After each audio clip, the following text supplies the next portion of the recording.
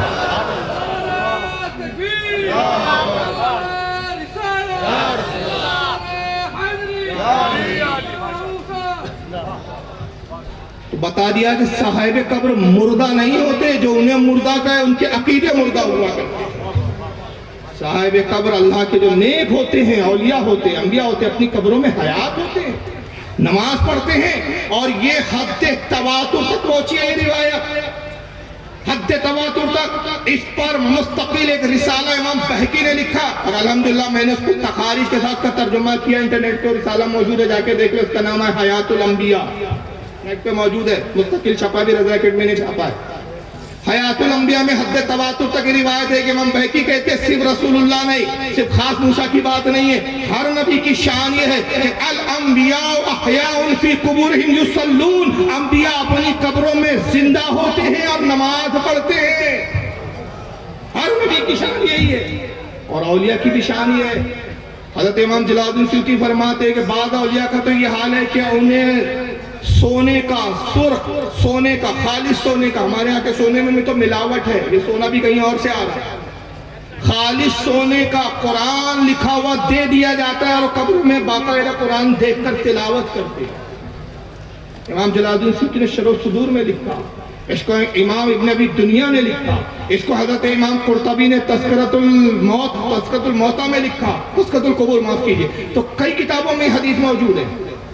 تو آقا فرماتی کہ جب میں موسیٰ کی قبر پر آیا، میں نے دیکھا موسیٰ اپنی قبر میں نماز پڑھ رہے ہیں، موسیٰ علیہ السلام فارغ ہوئے، حضور نے سلام میں پہل کی، گفتگو ہوئی، حضور آگے بڑھ گئے، تو جبریل نے روکا کیوں تھا؟ روکا اس لیے تھا کہ جبریل کی نگاہ دیکھ رہی تھی آنے والے زمانے میں ذاکر نائک جیسے جاہل آنے والے ہیں، تو وہ کہیں گے مزار پر جانا ہندو کلچر، باپ دادا جاتے تھے مندر، اب جا رہے ہیں مساج، تو اللہ کے نبی اس کی کاٹ آج ہی 1400 سال پہلے کر دیجئے تاکہ آپ یہاں رکے، موسیٰ کی قبر کی زیارت کرے، تاکہ یہ سنت بن جائے کہ قبر کی زیارت کروانا میری سنت، قبر کی زیارت کرنا یا رسول اللہ آپ کی سنت، دو سنتیں قائم ہوئی۔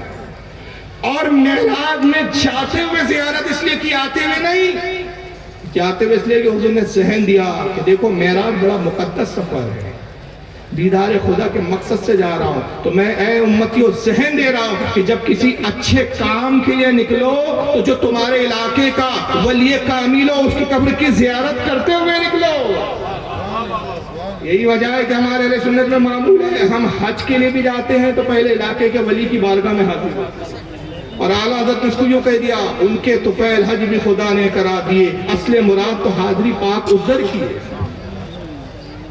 تو بہرحال یہ ذاکر نائک صاحب کا معاملہ تھا، قبروں کی زیارت ان کو شرک و بدعت نظر آتا ہے۔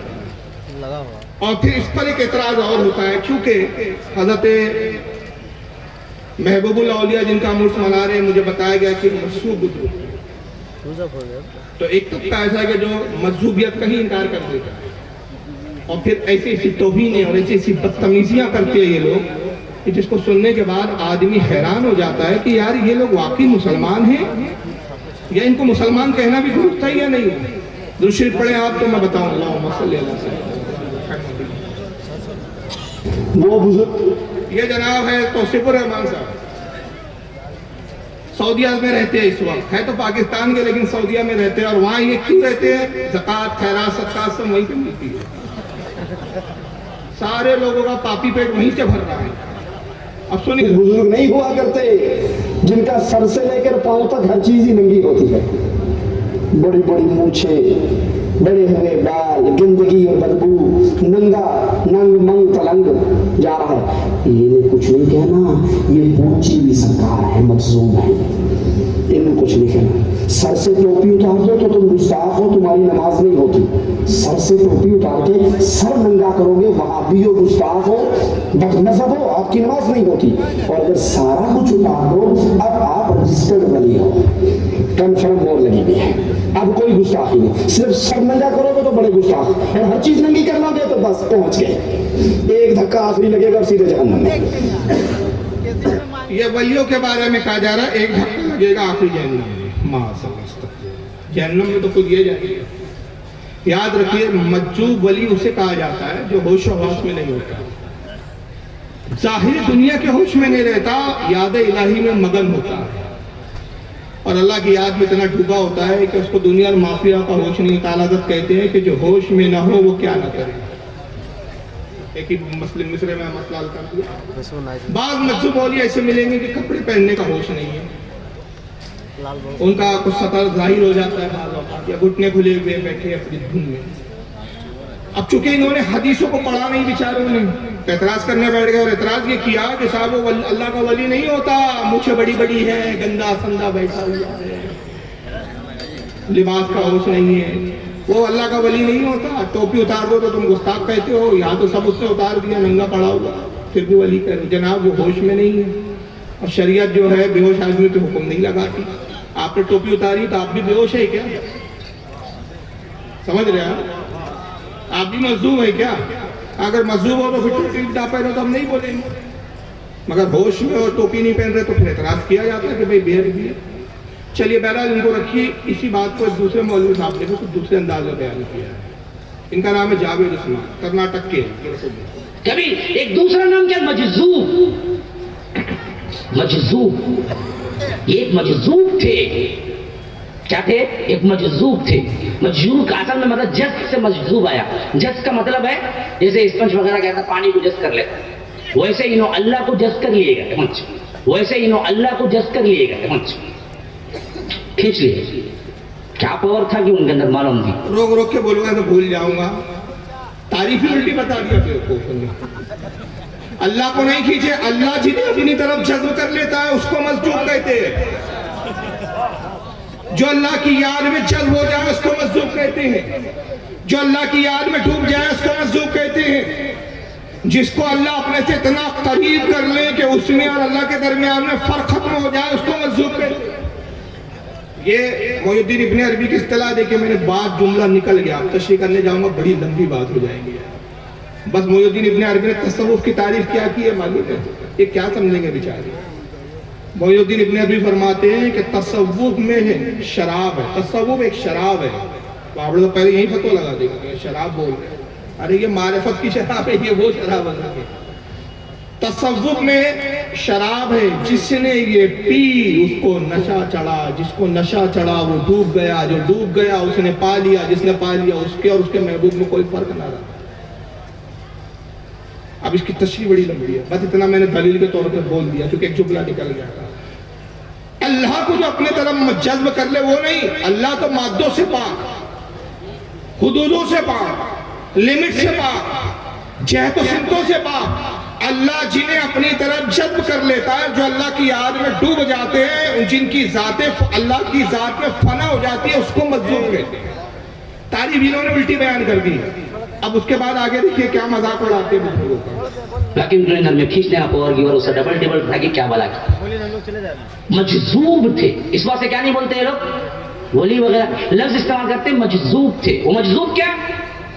دیکھنے کو دیوانہ چھڑنا کرتے لیکن سب معلوم اس کو، سب معلوم، دیکھنے میں دیوانہ لیکن سب معلوم تھے. یہ تعریف میں نہیں بول رہے، آپ سوچ رہے ہوں گے تعریف کر رہی ہے، بلکہ کیا ہے، یہ مذاق اڑایا جا رہا ہے. کیا کر رہے ہیں؟ یہ مذاق اڑا رہے ہیں. آئیے مجذوب کا ذکر کہاں ہے میں بتاتا ہوں آپ کو. صحیح مسلم کے اندر ہے، دیکھ لیجئے اسکرین پہ، اور ان کے گھر کی چھپی بھی دکھا رہا ہوں. دارالسلام سعودی عرب ریاض کا جو نسخہ ہے اس کی حدیث ہے. کتاب البر والصلاۃ والادب، یہ باب کا نام ہے، امام مسلم نے جو رکھا، اور اس کے اندر جو باب لایا، یہ کتاب کا نام ہے، باب کا نام ہے فضل الضعفاء والخاملین. اب اس کے اندر دیکھیں وہ حدیث کیا لا رہے ہیں. حدیث کا نمبر ہے 6577. عن ابی ہریرہ رضی اللہ عنہ، ابو ہریرہ سے روایت ہے، ان رسول اللہ صلی اللہ علیہ وسلم قال رب اشص مدفوع بالابواب. ابو ہریرہ رضی اللہ تعالیٰ عنہ کہتے ہیں کہ اللہ کے رسول صلی اللہ تعالی وسلم نے ارشاد فرمایا، کتنے ہی ایسے لوگ ہیں کہ جن کا حال پراگندہ یعنی میلے کچلے، لباس میلے، داڑیاں بڑی ہوئی ہے. یہ پراگندہ لفظ میں ساری چیزیں آ گئی، جن کے بال بکھرے ہوئے، اور مدفوع بالابواب، جن کو دیوانہ سمجھ کے لوگ دروازوں سے دھتکار دیتے ہیں، جن کو لوگ دیوانہ سمجھتے ہیں، دروازوں پہ کھڑے رہنا جن کا گوارا نہیں کرتے. یہ مجذوب ہے کہ دیکھنے میں گندے سندے دروازوں پہ دھتکارے جا رہے ہیں، مگر ان کا مقام کے آگے آقا کہتے لو اقسم علی اللہ لا ابرہ. مقام وہ ہے کہ اللہ پر بھروسہ کر کے قسم کھا لے، اللہ ان کی قسم کو پورا فرما دے.